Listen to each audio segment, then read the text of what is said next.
Compact SUVs have become the vehicle of choice for millions of drivers. One reason Honda's HR-V is already heading into its second generation. Car tester Tanju Genç wants to see what it's got that other subcompact SUVs haven't. He knows that many might think this is Honda's first crossover SUV, but in fact they introduced one back in 1999 that soon disappeared. Now Honda is building on the Jazz in an effort to establish the HR-V in the crossover segment. The front's back-sweeping headlights and sporty fascia are the latest examples of Honda's new trademark look. The body borrows heavily from coupe designs, while rear door handles hidden in the C-pillar reinforce the dynamic aesthetic. In back, quirky LED taillights command attention.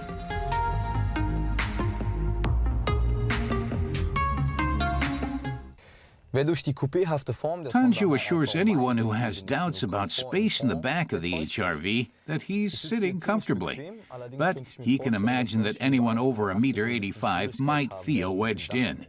The fuel tank isn't built in under the back seat like in most cars, he says, but under the front seats. One advantage of that is it leaves enough space for what Honda calls magic seats. Tanju explains the magic seats fold up to accommodate bulky items that would otherwise be difficult to transport. For example, potted plants. This is a much more convenient way to carry this kind of load, he says.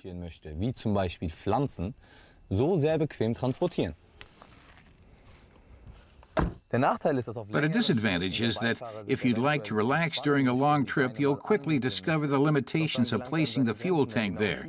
But Tanju could live with that. Overall, the HR-V's interior leaves a respectable impression. Alongside the touchscreen display, it features a touch-based automatic climate control. The Econ mode helps save fuel by slightly altering throttle and transmission response. It's activated by a button bearing a plant icon on the dash.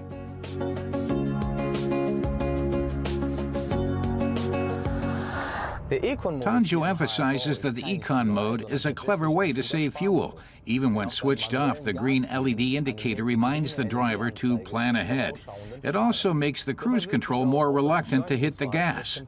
While cruise control usually applies 75% of acceleration to maintaining speed, in Econ mode, it feels more like 25%. In other words, in Econ mode, it can take the cruise control up to 30 seconds to accelerate from 100 kilometers an hour to 120. We tested the HR-V's diesel version with a 1.6-liter iD-Tech engine. Even with relatively low CO2 emissions of just 104 grams per kilometer and fuel-efficient operation, the compact SUV makes no compromises on performance, with 88 kilowatts carrying it from 0 to 100 kilometers per hour in 10 seconds. Honda rates fuel consumption at 4 liters per 100 kilometers. In Germany, the HR-V starts at just under 24,000 euros. Tanju points out that the market for crossovers is huge, with every car maker competing for a slice of the pie.